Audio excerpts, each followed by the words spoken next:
Alright, how's it going, everyone? I'm MeatyTrucker, and I'm going to be playing the Stanley Parable Deluxe, Ultra Deluxe Edition. I've seen some playthroughs of it. I know it's going to be fun. Let's get into it. Quick aside, I'll be continuing my Half-Life playthrough Monday, August 5th. This is the story of a man named Stanley. Stanley worked for a company in a big building where he was employee number 427. Employee number 427's job was simple. He sat at his desk in room 427 and he pushed buttons on a keyboard. Orders came to him through a monitor on his desk, telling him what buttons to push, how long to push them, and in what order. This is what employee 427 did every day of every month of every year. And although others might have considered it soul-rending, Stanley relished every moment that the orders came in, as though he had been made exactly for this job. And Stanley was happy. Or was he? And then one day, something very peculiar happened. Something that would forever change Stanley. Something he would never quite forget. He had been at his desk for nearly an hour when he realized that not one single order had arrived on the monitor for him to follow. No one had showed up to give him instructions, call a meeting, or even say hi. Never in all his years at the company had this happened, this complete isolation. Something was very clearly wrong. Shocked, frozen solid, Stanley found himself unable to move for the longest time. But as he came to his wits and regained his senses, he got up from his desk and stepped out of his office. Oh. That's me.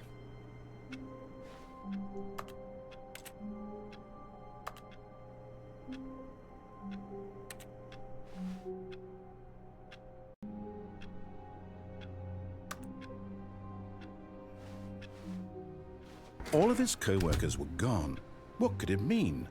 Stanley decided to go to the meeting room. Perhaps he had simply missed a memo.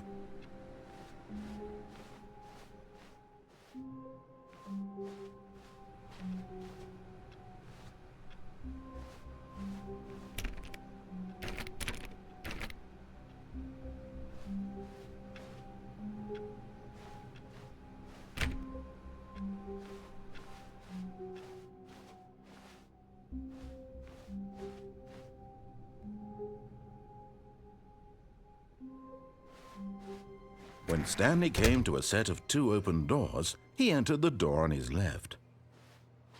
I'm gonna follow the narrator's instructions for right now.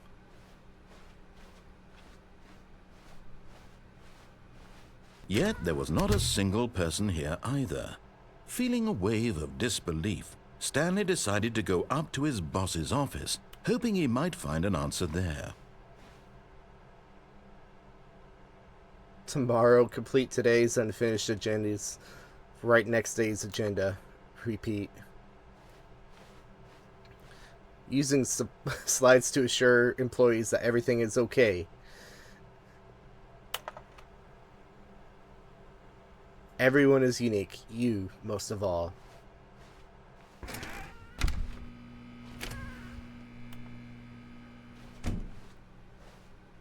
Oh, that opened. Stanley stepped into the broom closet, but there was nothing here, so he turned around and got back on track. Okay. Coming to a staircase, Stanley walked upstairs to his boss's office. Going downstairs is really tempting, but I'm gonna play this one.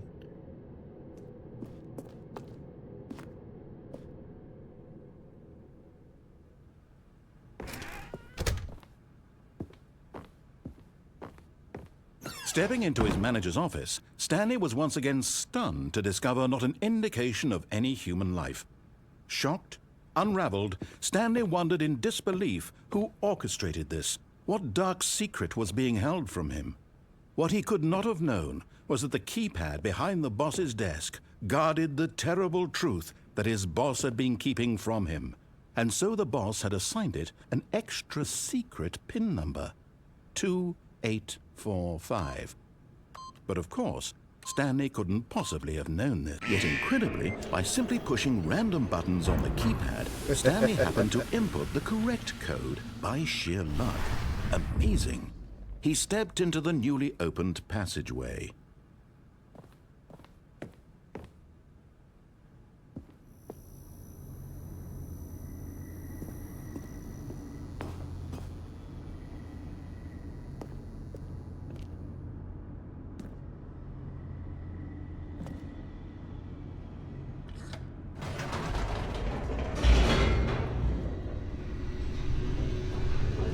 This really kind of reminds me of Portal or Half-Life. Descending deeper into the building, Stanley realized he felt a bit peculiar.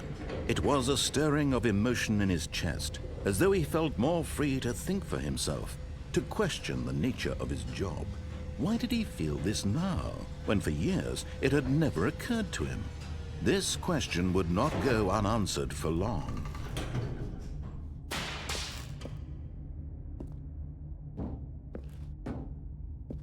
Stanley walked straight ahead through the large door that read Mind Control Facility. Escape.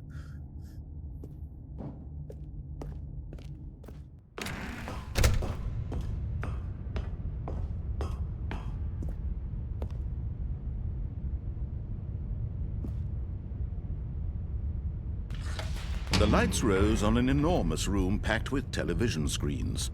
What horrible secret did this place hold? Stanley thought to himself. Did he have the strength to find out?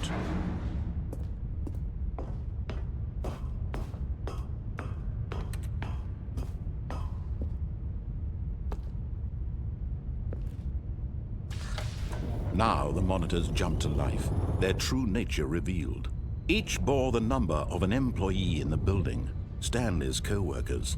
The lives of so many individuals reduced to images on a screen, and Stanley, one of them, eternally monitored in this place where freedom meant nothing.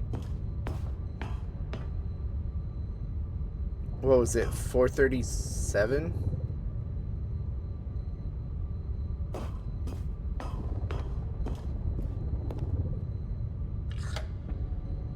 This mind control facility, it was too horrible to believe. It couldn't be true.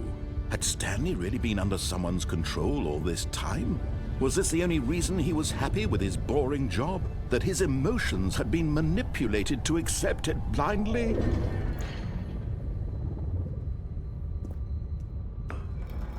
No, he refused to believe it. He couldn't accept it. His own life in someone else's control? Never!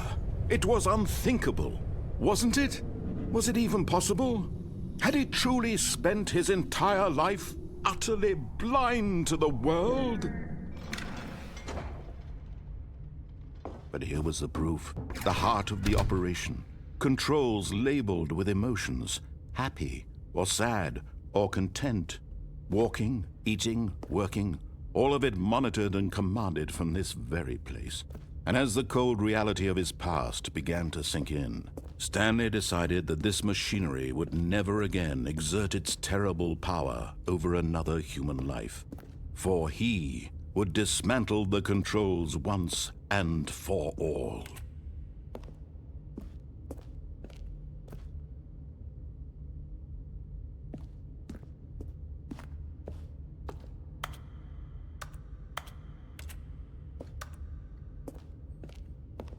Ah, power facility. Oh, is this where I came from? No, it's not.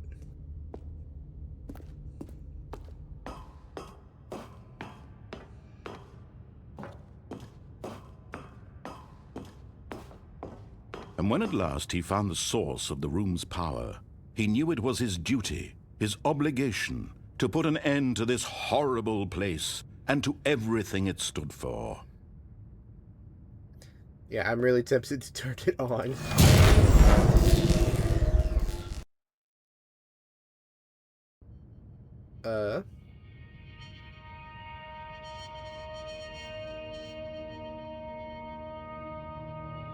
Blackness. and a rising chill of uncertainty. Was it over? Yes! He had won! He had defeated the machine, unshackled himself from someone else's command. Freedom was mere moments away. And yet, even as the immense door slowly opened, Stanley reflected on how many puzzles still lay unsolved. Where had his co-workers gone? How had he been freed from the machine's grasp? What other mysteries did this strange building hold? But as sunlight streamed into the chamber, he realized none of this mattered to him, for it was not knowledge or even power that he had been seeking, but happiness. Perhaps his goal had not been to understand, but to let go. No longer would anyone tell him where to go, what to do, or how to feel. Whatever life he lives, it will be his. And that was all he needed to know. It was perhaps the only thing worth knowing. Stanley stepped through the open door.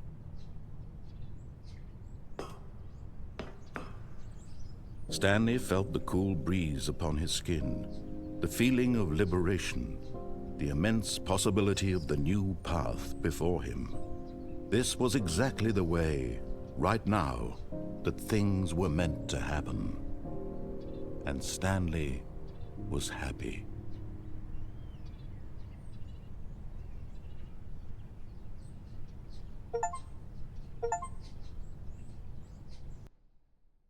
Well,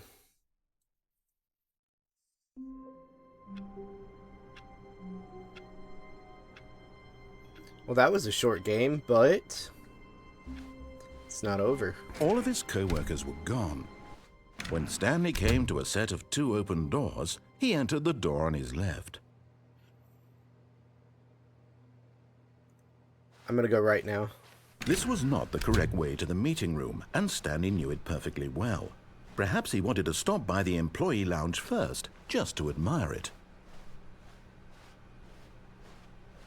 Ah, yes, truly a room worth admiring.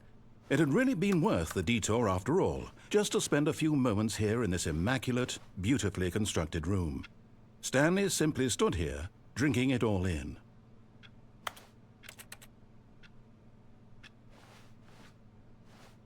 But eager to get back to business, Stanley took the first open door on his left.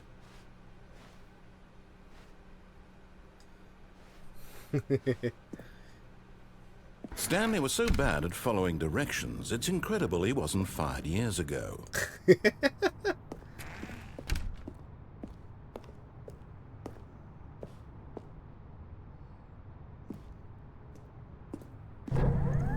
Look, Stanley, I think perhaps we've gotten off on the wrong foot here. I'm not your enemy, really, I'm not. I realize that investing your trust in someone else can be difficult, but the fact is that the story has been about nothing but you all this time. There's someone you've been neglecting, Stanley. Someone you've forgotten about. Please, stop trying to make every decision by yourself. Now, I'm not asking for me, I'm asking for her. This is it, Stanley. Your chance to redeem yourself. To put your work aside, to let her back into your life. She's been waiting.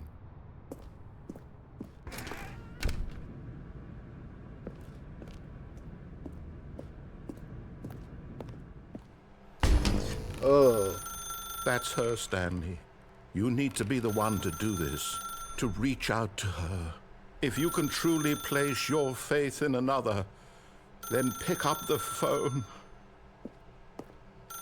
As Stanley picked up the phone, a white light engulfed him, filling him not just with radiance, but with hope.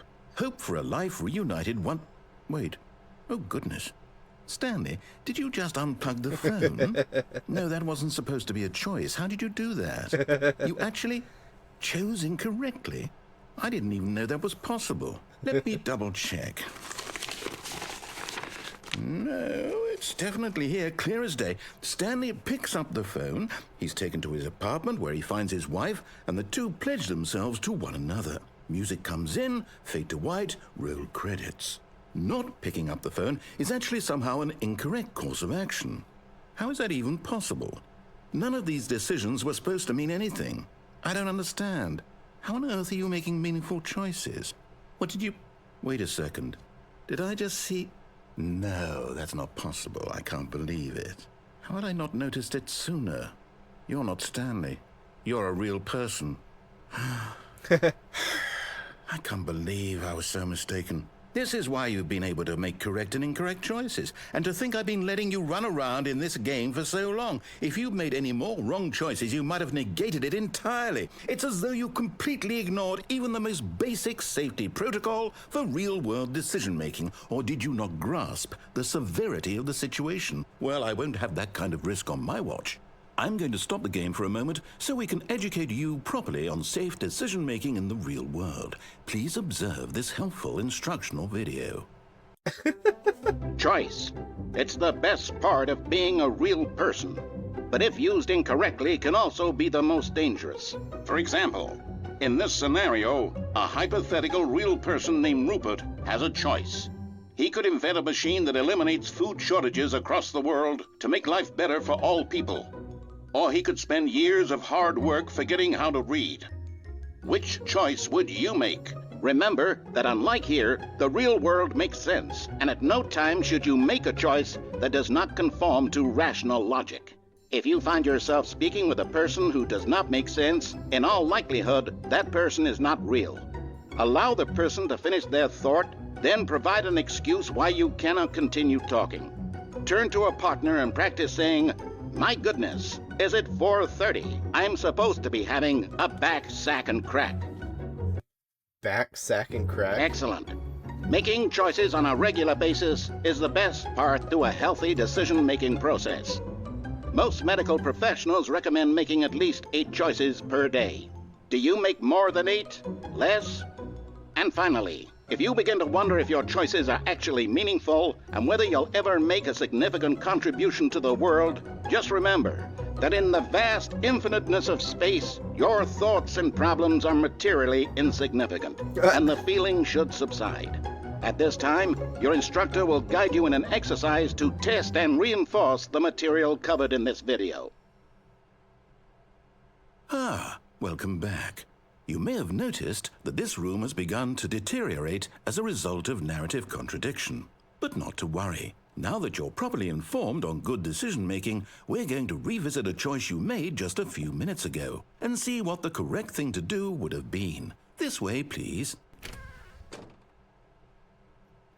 I kind of want to just sit here for a second. A few moments later. Okay, I don't think anything happens.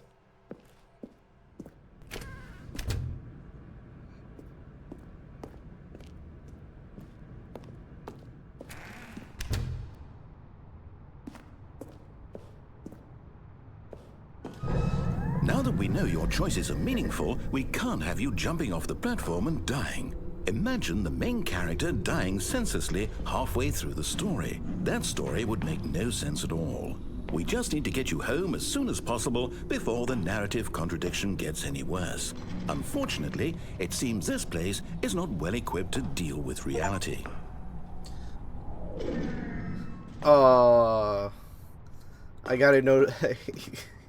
I got an achievement saying we've disabled jump. No, seriously, you can't do it.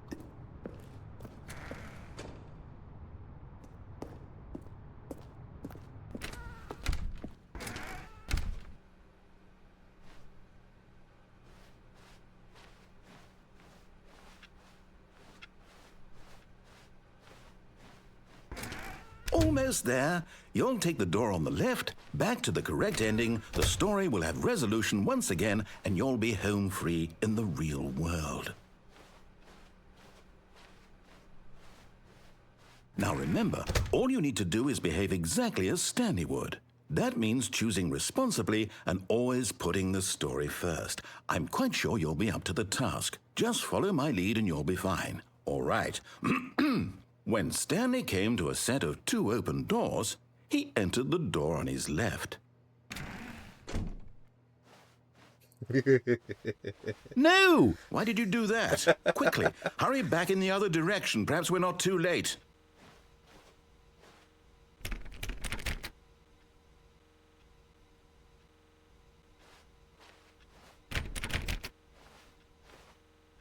I'm messing up the game.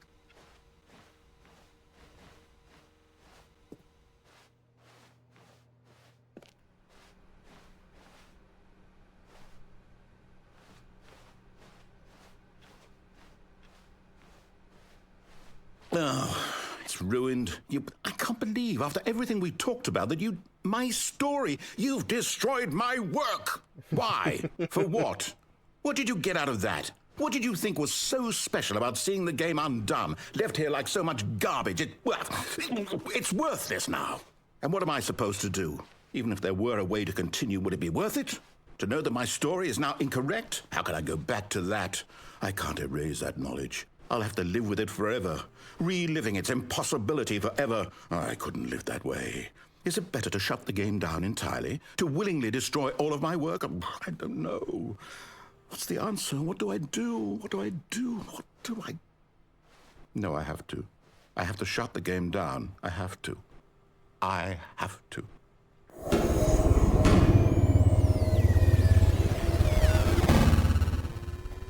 Whoa. And I couldn't...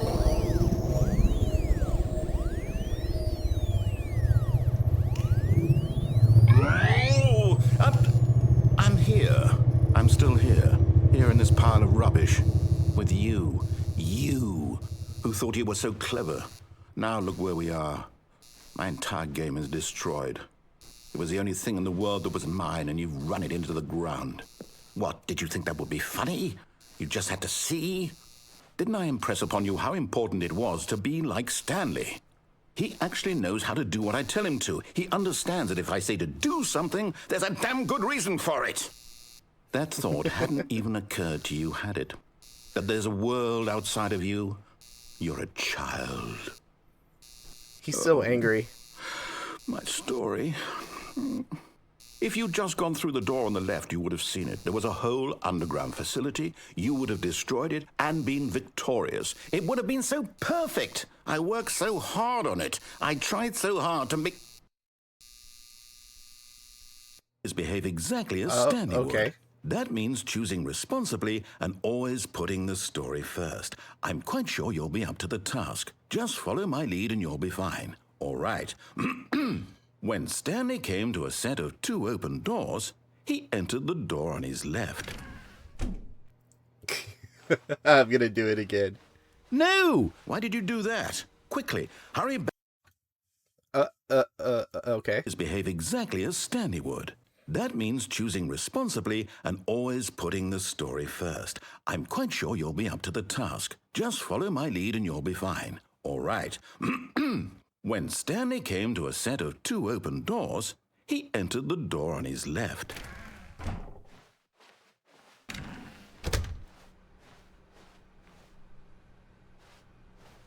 I'm still gonna fuck with him. Yet there was not a single person here either. Feeling a wave of disbelief, Stanley decided to go up to his boss's office, hoping he might find an answer there.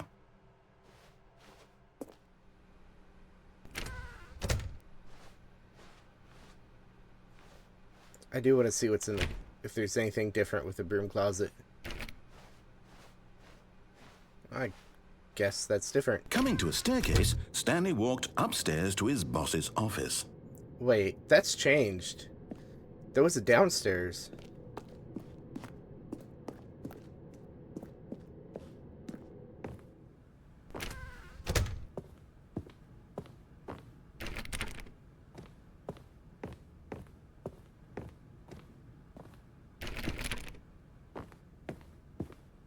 Stepping inside his manager's office, Stanley was once again stunned to discover not an indication of any human life.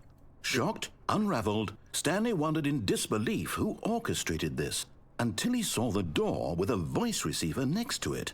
Surely behind this door lay all the answers to his questions. And beyond all probability, he knew the passcode. He had seen it on his boss's computer just last week. Night Shark 115. Was this the code to open the door? Would it still work? There was only one way to find out. Stanley had been trained never to speak up, but now he would draw from within himself the courage to face the unknown. He drew a sharp breath and then spoke the code. Night Shark 123.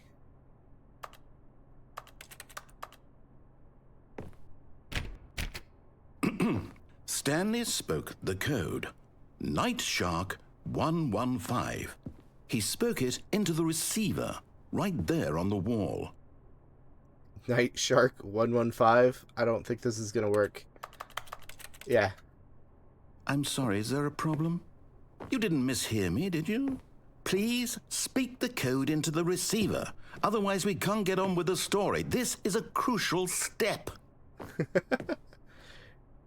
Night Shark 115. It's not gonna work. Okay, fine, you're not going to do it, but you know what? It's pretty humiliating to bring you this far, only for you to suddenly decide you have better things to do. I asked you for this one single thing, for your respect. The kind of respect Stanley shows for his choices. He knows what it means to take a story seriously. If you didn't want to see what I had to show you, then why did you come here? You had a choice, you know. You could have gone through the door on the right. You could have done whatever the hell you wanted over there. Why did you come this way? Speak. Say something to me. Explain yourself, you coward. You... When Stanley came to a set of what the fuck? doors, he entered the door on his left. Stanley? Hello? Are you... Is everything okay? Stanley, please. I need you to make a choice. I need you to walk through the door. Are you listening to me? Can you hear me? Is everything all right? Stanley, this is important. The story needs you. It needs you to make a decision. It cannot exist without you. Do you understand me? Whatever choice you make is just fine. They're both correct. You cannot be wrong here. We can work together. I'll accept whatever you do. I simply need you to take that step forward, please. Choose. Do something. Anything. This is more important than you can ever know. I need this. The story needs it. You sound so sad. So, you hear me? Are you there? Are you listening to this? Stanley, are you there? Okay. It's okay, I can wait. You need time to decide. Time to make sure your choice is correct. That is the best choice. That's all right. I'll wait for you to decide what's the right thing to do. Take as much time as you need.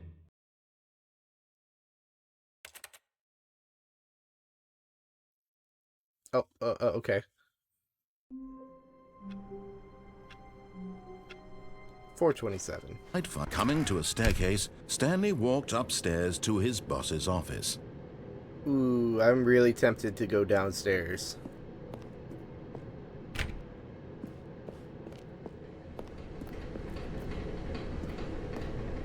But Stanley just couldn't do it. He considered the possibility of facing his boss. Admitting he had left his post during work hours, he might be fired for that. And in such a competitive economy, why had he taken that risk? All because he believed everyone had vanished? His boss would think he was crazy. And then something occurred to Stanley. Maybe, he thought to himself, maybe I am crazy. All of my co-workers blinking mysteriously out of existence in a single moment for no reason at all? None of it made any logical sense. And as Stanley pondered this, he began to make other strange observations.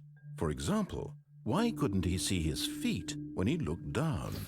Why did doors close automatically behind him wherever he went? And for that matter, these rooms were starting to look pretty familiar. Were they simply repeating? No, Stanley said to himself, this is all too strange. This can't be real. And at last, he came to the conclusion that had been on the tip of his tongue. He just hadn't found the words for it. I'm dreaming, he yelled. This is all a dream. Oh, what a relief Stanley felt to have finally found an answer, an explanation. His co-workers weren't actually gone. He wasn't going to lose his job. He wasn't crazy after all. And he thought to himself, I suppose I'll wake up soon. I'll have to go back to my boring real-life job pushing buttons. I may as well enjoy this while I'm still lucid. So he imagined himself flying and began to gently float above the ground. Then he imagined himself soaring through space on a magical starfield, and it too appeared. It was so much fun, and Stanley marveled that he had still not woken up. How was he remaining so lucid? And then perhaps the strangest question of them all entered Stanley's head. One he was amazed he hadn't asked himself sooner. Why is there a voice in my head dictating everything that I'm doing and thinking? Now the voice was describing itself being considered by Stanley, who found it particularly strange. I'm dreaming about a voice describing me, thinking about how it's describing my thoughts, he thought. And while he thought it all very odd and wondered if this voice spoke to all people in their dreams, the truth was that, of course, this was not a dream. How could it be? Was Stanley simply deceiving himself, believing that if he's asleep, he doesn't have to take responsibility for himself? Stanley is as awake right now as he's ever been in his life. Now, hearing the voice speak these words was quite a shock to Stanley. After all, he knew for certain, beyond a doubt, that this was in fact a dream. Did the voice not see him float and make the magical stars just a moment ago? How else would the voice explain all that? This voice was a part of himself too. Surely, if he could just... He would prove it. He would prove that he was in control, that this was a dream. So he closed his eyes gently, and he invited himself to wake up. He felt the cool weight of the blanket on his skin, the press of the mattress on his back, the fresh air of a world outside this one. Let me wake up, he thought to himself. I'm through with this dream. I wish it to be over. Let me go back to my job. Let me continue pushing the buttons. Please, it's all I want. I want my apartment and my wife and my job. All I want is my life exactly the way it's always been. My life is normal. I am normal. Everything will be fine. I am okay.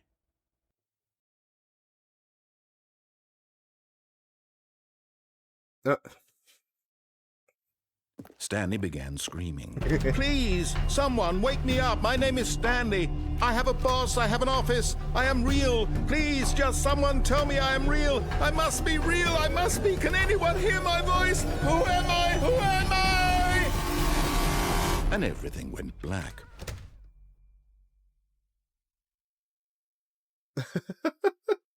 This is the story of a woman named Mariella. What?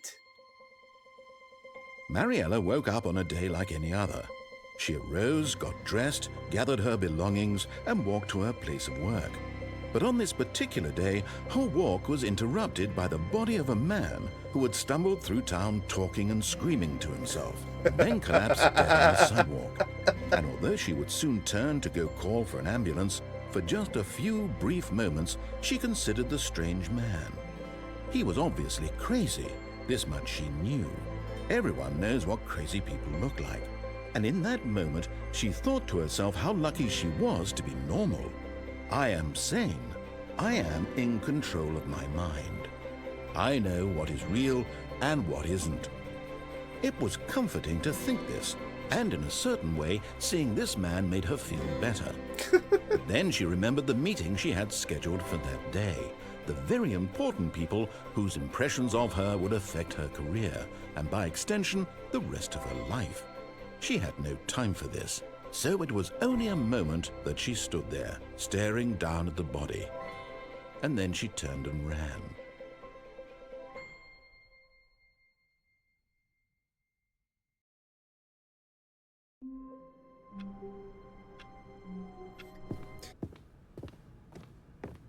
Stepping into his manager's office, Stanley was once again stunned to discover not an indication of any human life. What could it mean? Stanley wondered aloud to nobody. He began wildly tearing through papers on the boss's desk, pulling books off the shelf, looking behind paintings, desperate for clues to his situation. But his attention was caught by a keypad behind the boss's desk. What could its purpose be? In fact, this keypad guarded the terrible secret that lay buried below his feet. That dialogue and was so a the boss had little assigned different. it an extra secret pin number, 2845. But of course, Stanley couldn't possibly have known. Yet incredibly, by simply pushing random buttons on the keypad, Stanley happened to input the correct code by sheer luck. Amazing. He stepped into the newly opened passageway. I kind of want to try something different. And when at last he found the source of the room's power, he knew it was his duty, his obligation, to put an end to this horrible place and to everything it stood for. Oh, Stanley, you didn't just activate the controls, did you? After they kept you enslaved all these years, you go and you try to take control of the machine for yourself. Is that what you wanted? Control? Oh, Stanley, I applaud your effort, I really do. But you need to understand, there's only so much that machine can do.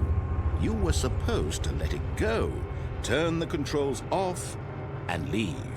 If you want to throw my story off track, you're going to have to do much better than that. I'm afraid you don't have nearly the power you think you do. For example, and I believe you'll find this pertinent, Stanley suddenly realized he had just initiated the network's emergency detonation system. In the event that this machine is activated without proper DNA identification, nuclear detonators are set to explode, eliminating the entire complex. How long until detonation then? Let's say, 2 minutes. Ah, now this is making things a little more fun, isn't it, Stanley? Oh, shit. It's your time to shine. You are the star. It's your story now. Shape it to your heart's desires. Oh, this is much better than what I had in mind. What a shame we have so little time left to enjoy it. Mere moments until the bomb goes off. But what precious moments each one of them is. More time to talk about you, about me, where we're going. What all this means, I barely know where to start. What's that? You'd like to know where your co-workers are? A moment of solace before you're obliterated? All right, I'm in a good mood. You're gonna die anyway. I'll tell you exactly what happened to them. I erased them. I turned off the machine. I set you free. Of course, that was merely in this instance of the story. Sometimes when I tell it, I simply let you sit there in your office forever, pushing buttons endlessly and then dying alone. Other times, I let the office sink into the ground, swallowing everyone inside, or I let it burn to a crisp. I have to say this, though, this version of events has been rather amusing. Watching you try to make sense of everything and take back the control wrested away from you, it's quite rich. I almost hate to see it go. But I'm sure whatever I come up with on the next go-around will be even better. My goodness, only 34 seconds left. But I'm enjoying this so much. You know what? To hell with it. I'm going to put some extra time on the clock. Why not? These are precious additional seconds, Stanley. Time doesn't grow on trees. Oh dear me, what's the matter, Stanley? Is it that you have no idea where you're going or what you're supposed to be doing right now? Or did you just assume when you saw that timer that something in this room was capable of turning it off? I mean, look at you. Running from button to button, screen to screen, clicking on every little thing in this room. These numbered buttons, no, these colored ones. Or maybe this big red button, or this door. Everything, anything, something here will save me. Why would you think that, Stanley? That this video game can be beaten? Won? Solved? Do you have any idea what your purpose in this place is? Stanley, you're in for quite a disappointment. But here's a spoiler for you. That timer isn't a catalyst to keep the action moving along. It's just seconds ticking away to your death. You're only still playing instead of watching a cutscene because I want to watch you for every moment that you're powerless. To see you made humble. This is not a challenge. It's a tragedy. You wanted to control this world, that's fine. But I'm going to destroy it first, so you can't. Take a look at the clock, Stanley. That's 30 seconds you have left to struggle. 30 seconds until a big boom and then nothing.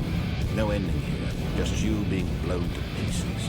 Will you cling desperately to your frail life, or will you let it go peacefully? I don't No know. choice. Make it count. Or don't. It's all the same to me, all a part of the joke. And believe me, I will be laughing at every second of your inevitable life from the moment we fade in until the moment I say, happily ever after. Okay, well, I failed that one. I don't know the combination. I was looking at the numbers on the walls.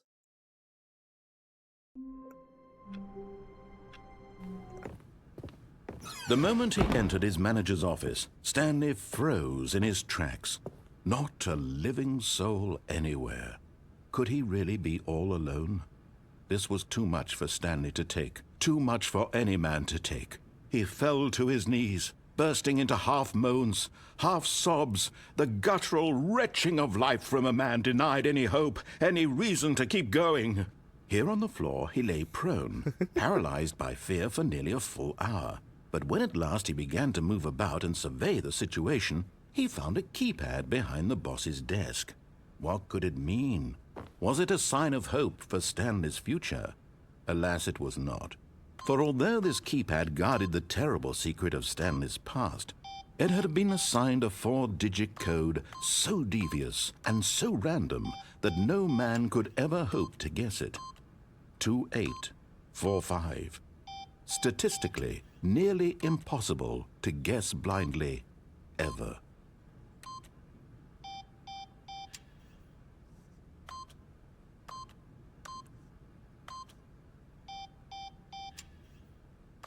Stanley just sat around twiddling his thumbs.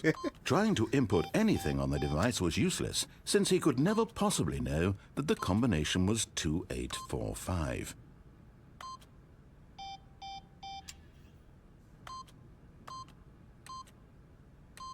Two, 8, 4, 5.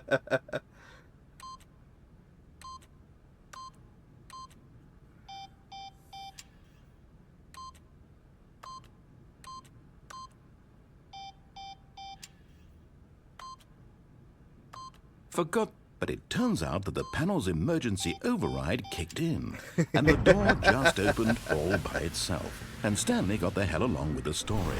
Well, whoop-de-doo. Stanley walked straight ahead through the large door that read Mind Control Facility. Okay, well, I just looked it up, and there's no code for the nuclear thing, so let's do this. Although this passageway had the word escape written on it, the truth was that at the end of this hall, Stanley would meet his violent death. Oh really? The door behind him was not shut. Stanley still had every opportunity to turn around and get back on track. At this point, Stanley was making a conscious, concerted effort to walk forward and willingly confront his death.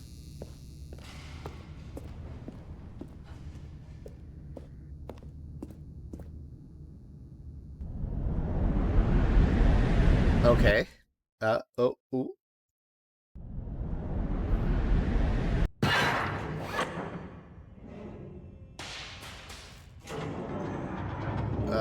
As the machine whirred into motion and Stanley was inched closer and closer to his demise, he reflected that his life had been of no consequence whatsoever. Stanley can't see the bigger picture. He doesn't know the real story, trapped forever in his narrow vision of what this world is. Perhaps his death was of no great loss, like plucking the eyeballs from a blind man. And so he resigned and willingly accepted this violent end to his brief and shallow life.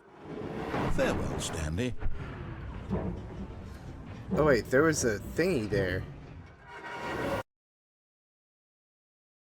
"Farewell, Stanley," cried the narrator, as Stanley was led helplessly into the enormous metal jaws. In a single visceral instant, Stanley was obliterated as the machine crushed every bone in his body, killing him instantly. Oh? Apparently not.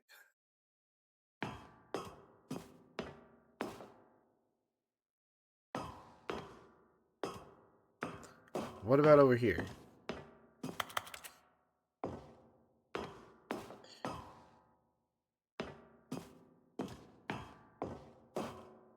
And yet it would be just a few minutes before Stanley would restart the game, back in his office, as alive as ever. What exactly did the narrator think he was going to accomplish?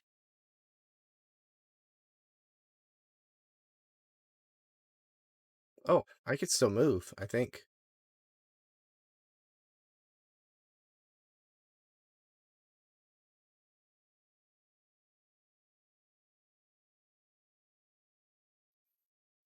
Wait, what is this? When every path you can walk has been created for you long in advance, death becomes meaningless, making life the same. Do you see now? Do you see that Stanley was already dead from the moment he hit start? Oh, that's the map of the game.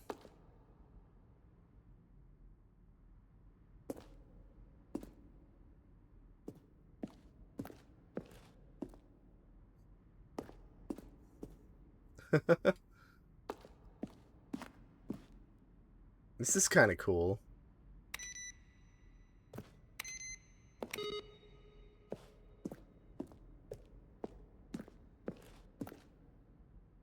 Button sounds.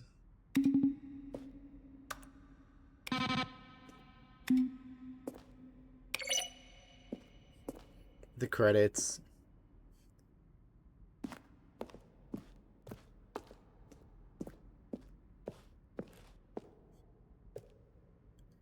Early version of the maintenance room.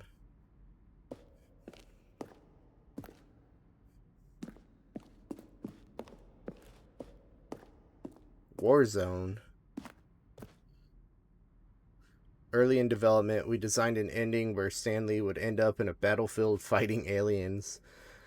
The action game would become sentient and would wage war against the narrator. We realized shortly after starting to build it that it was far too jokey and on the nose for the tone of the game. Plus, some people interpreted as making fun of people who like shooters, which is not our intention. Huh. Alien base, awesome. That's kind of cool.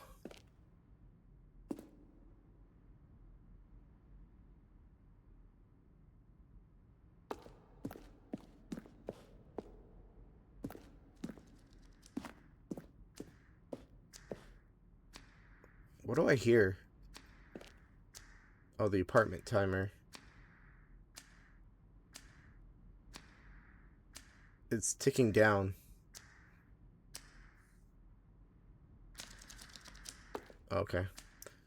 In a previous version of the choice leading to the apartment ending, the timer would give you 15 seconds to pick up the phone. Not picking up the phone would lead to a different ending. Huh. Which I should go back and do that ending.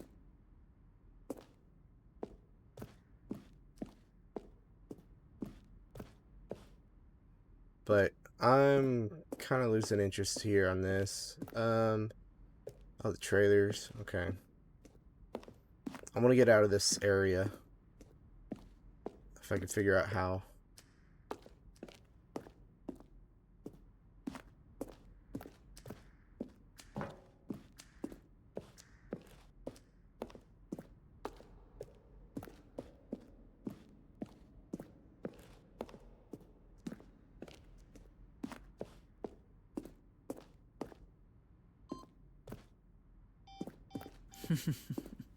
Oh, look at these two. How they wish to destroy one another. How they wish to control one another. How they both wish to be free. Can you okay. see?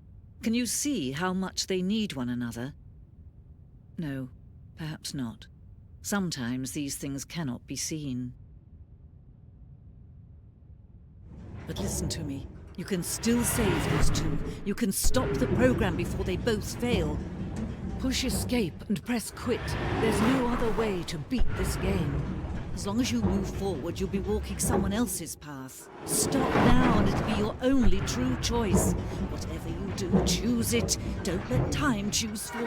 Don't let...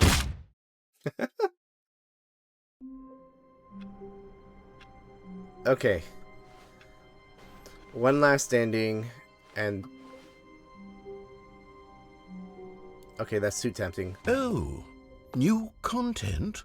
What does that mean, new content?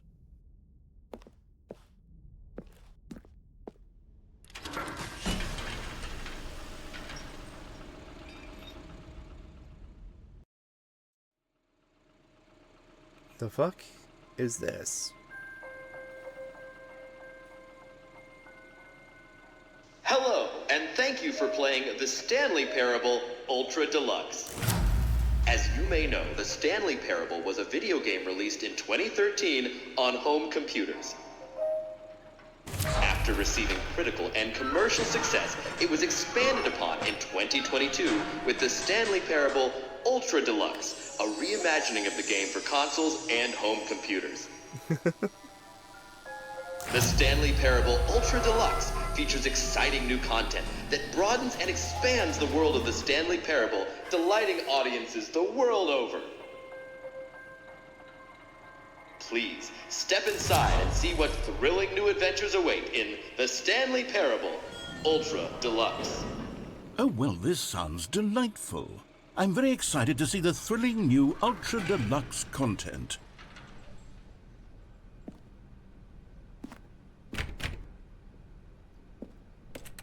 I kind of wish I could fuck over the narrator So like far, it's right an off the bat. elevator. Nothing special yet, but I'm sure it's just the beginning of a mesmerizing adventure.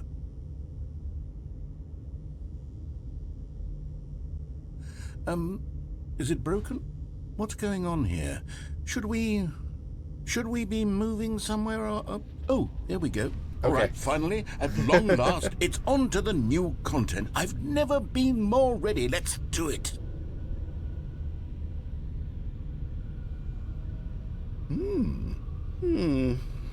I have to say, initial impressions of Stanley Parable Ultra Deluxe, mostly tedious. It's as if, Oh, okay. Let's see the content. Give me the content, Stanley.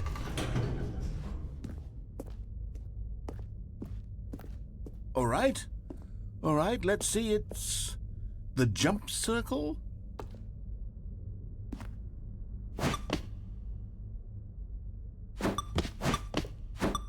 I can jump now. I can't jump anymore. I'm gonna jump all the jumps I can. Whee! Yay, jumping!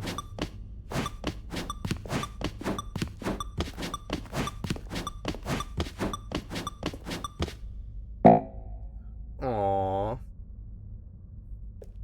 I can't jump no more.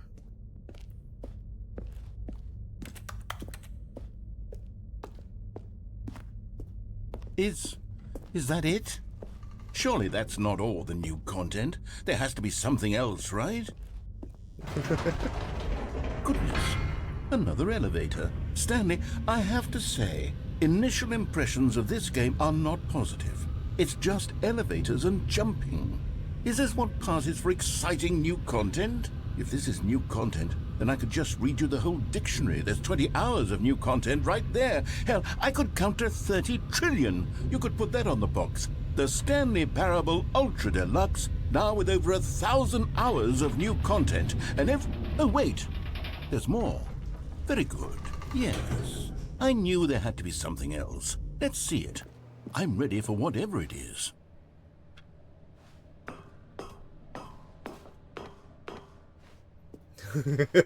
That's it?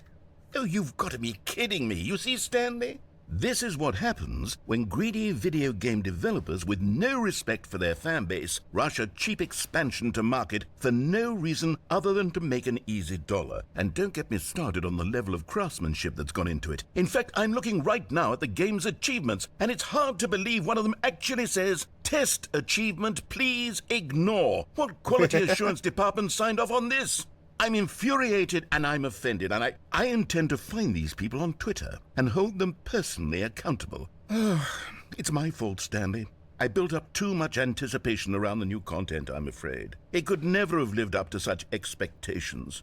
If you're still with me, why don't we just reset the game, and we'll try to get back to what the Stanley Parable is really about.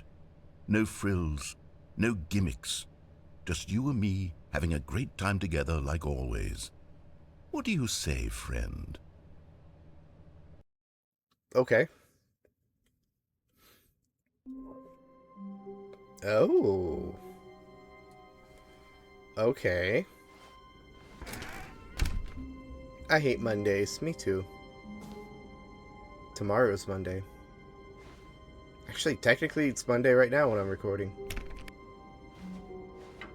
Psst! Stanley! Come over here! In the vent! I want to show you something! No. Maybe. Choices. I'll go with the main story for right now.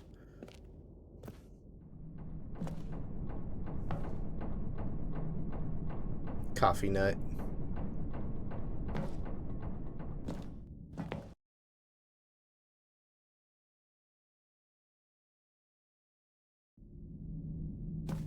Okay, you remember how cheap and unsatisfying the new Ultra Deluxe content turned out to be? Well, it got me thinking about the past, and how much better the Stanley Parable used to be. So I made something special and tucked it away here where the game's developers won't find it. Just our little secret. Take a look. Whoa, this is kind of cool. I call it the Memory Zone. It's where I've been storing all my favorite memories so I can relive the peak experiences of my life whenever I want. Experiences like the launch of the Stanley Parable on PC. You see, Stanley, doesn't the Memory Zone remind you of how wonderful Stanley Parable was before it was sullied with a cheap re-release? Remember back in October of 2013 when the game originally launched? Back then, video games had integrity. Back then, it all meant something. Oh, the waste. A trip down memory lane. Smile, because it happened. Unachievable is an impossible. It is impossible to get this achievement. Go outside. Don't play for 5 years. Wow. New video game releasing today. Creators surprisingly down to earth. College shows uneven effort to enroll poor.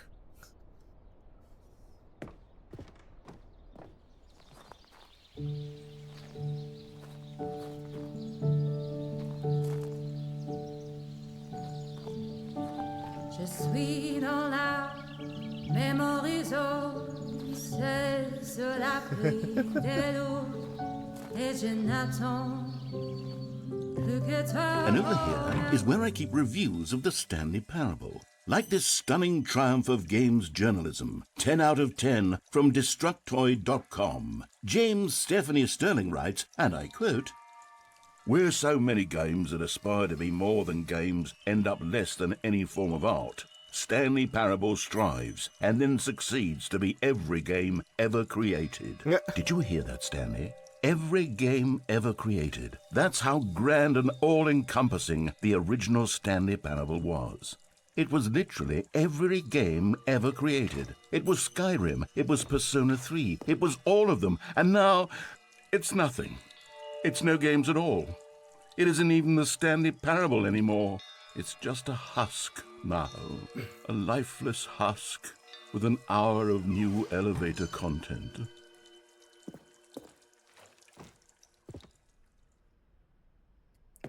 Now we got choices. I think I'm gonna go downstairs though. Or not.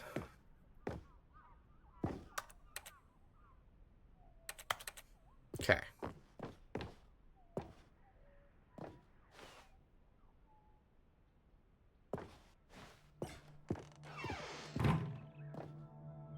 Here's another moving passage, this time from GameSpot.com. The Stanley Parable is both a richly stimulating commentary on the nature of choice in games and one that offers some of the most enjoyable, surprising, and rewarding choices I've ever been confronted with in a game. 9 out of 10. Don't you get it, Stanley? The game was perfect. It didn't need anything else. It didn't need new content. It just needed to be left alone, to spend the rest of time collecting dust in the hallowed hall of beloved video game memories. Okay. These were simpler times, Stanley. But I wouldn't give to go back to have it all over again. Wait, hang on. I don't recall this part of the memory zone before. What's this? What's down here? Okay, this is turning into like a whole another kind of game. Stanley, it's a collection of reviews from Steam, the online video game distributor. I haven't looked at these in years. I can't even imagine what's been collecting down here. Surely these reviews were glowing as well, weren't they?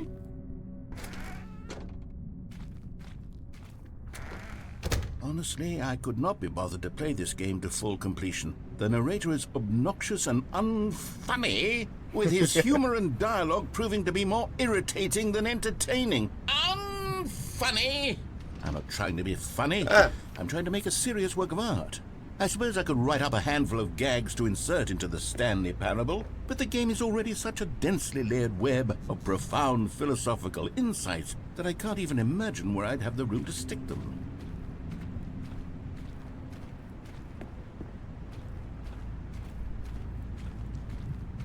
I'm getting kind of confused by this game now.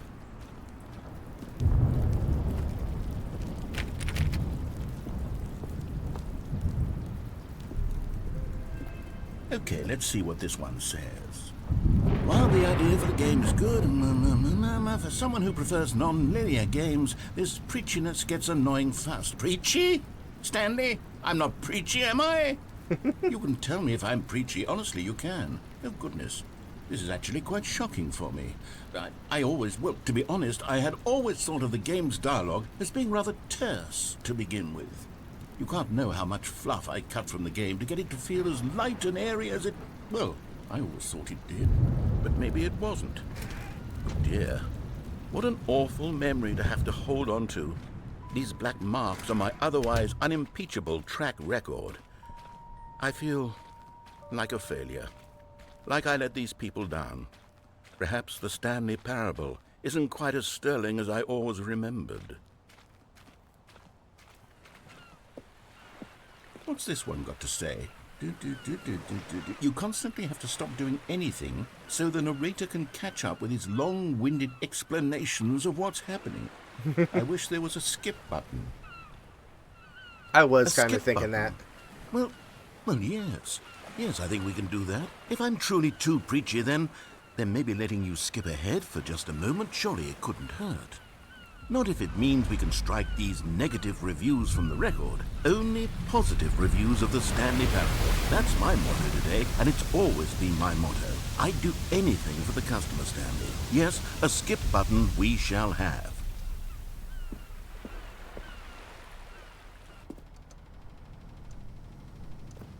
I want to see what's behind the skip button real quick.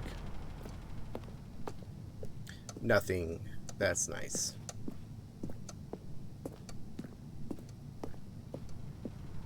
And here it is. Go ahead and give it a shot. I'll pop you forward in time so that the second my incessant droning starts to bore you, with just the push of a button, you'll have zipped right past it. It's what the players have been asking for, and I'm very proud to have delivered. No more listening to me rambling on and on and on. No. The Stanley Parable is a game for the people. And if the people want silence, then by goodness, that's what they're going to get. Well, don't sit around waiting for me to shut up. Go ahead and make me shut up. Here, we'll pretend that I've just begun an interminable monologue, and it goes something like this.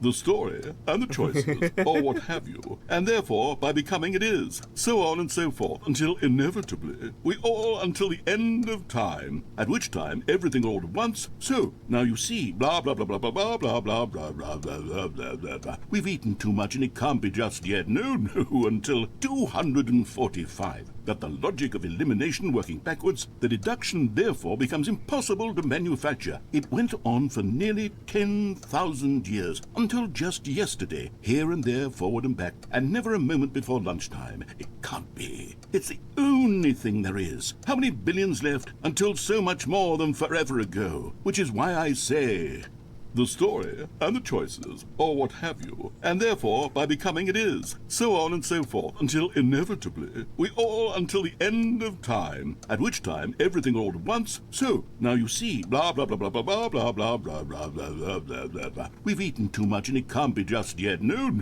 until 245. That the logic of elimination working backwards, the deduction therefore becomes impossible to manufacture. It went on for nearly 10,000 years, until just yesterday, here and there, forward and back, and never a moment before lunchtime. It can't be. It's the only thing there is. How many billions left until so much more than forever ago? Which is why I say, the story and the choices, or what have you, and therefore by becoming... Oh, you're back, you see. You were only frozen in time for a few minutes, but it was plenty of time for me to deliver a long, rambling monologue full of unnecessary verbal flourishes. Well there, sport. You really did catch me rambling on a bit, didn't you? But that's the power of the button. The minute I start to go off on a thoughtless display of self-absorption, it's right at your fingertips to go poof, and it's all over. Oh, I can't wait to see what Cookie 9 will say about this, and whether they'll edit the rating of their Steam review, or at least change some of the wording, perhaps, to be... Okay, welcome back, Stanley. Now, I should say that the amount of time the button has been skipping through is becoming longer and longer. That last one was, well, I want to say maybe 30, 45 minutes? It's not unendurable by any means, but it's, well, there's really only so much I can ramble on to myself about. I know, it's shocking, isn't it? But at any rate, I do suggest that we not press the button again. Stanley, please don't push the button again. It's been 12 hours. You've just been frozen there. I don't know why the skips are getting longer, but they're really, truly getting longer, and my God, there's no way out of the room. Stanley, the door is gone. It's completely gone. Oh, shit. I've looked at it from every angle. I've checked every one of those walls 1,000 times. And there's no door, Stanley. There's no door. There's just you and the button. And if you keep pressing it, I have no idea what will happen. I have no idea how long I'll be made to sit here. And more than anything else, I don't know how to stop you from pressing the button again. Oh, Stanley, you're back. You're back. Oh, my goodness. I have someone to talk to again. Stanley, I think it's been a week. Or 2 weeks. I've been sitting here all that time. Just sitting here. Not a single person to speak with. And you'd think that that's just how it's always been, right? Me talking and you saying nothing. Would you think that it's exactly the same as always? Doesn't that feel like what we've already been doing? Me just talking? But it is. Oh, hello, it's you. You're here again. Welcome. I have had time to think about you and about us and about everything we've been through. I've had so much time, I stopped keeping track after a year. Have you ever sat down in one place and not moved for one entire year? Let me describe it for you. To begin.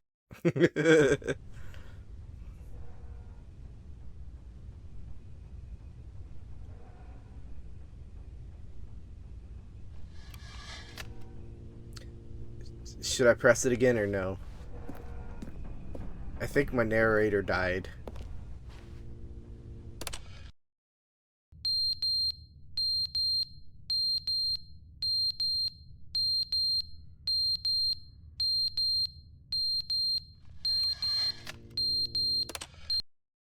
But they didn't understand the game was never meant to be funny. It was meant to have a point. It was meant to speak to the human condition. But where are the jokes? Where are the jokes? They bemoaned, they screamed, they gnashed their teeth and said,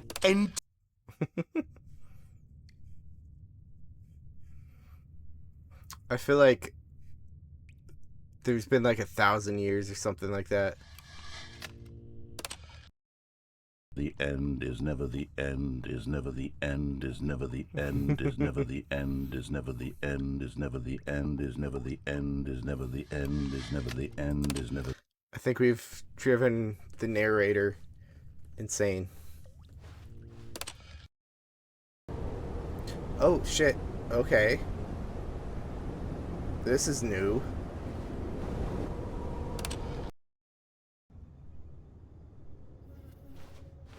Wow. This is kind of cool. Still no door, though.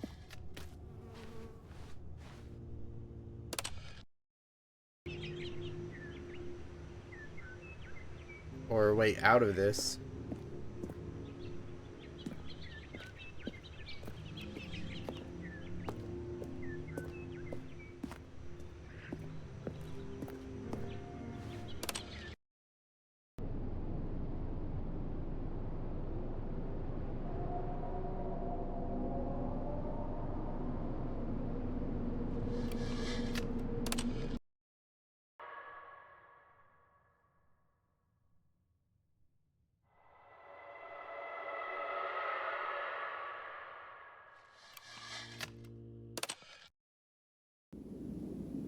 Oh, what the fuck?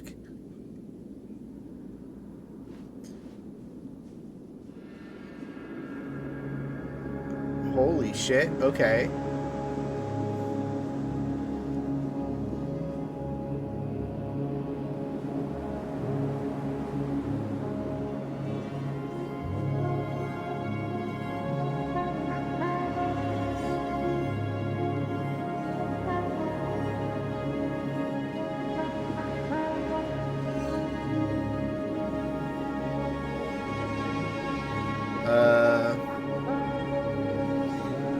I guess I'm just gonna walk out into nothingness.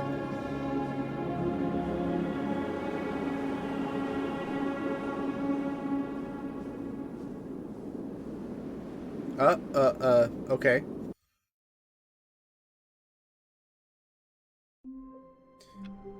No.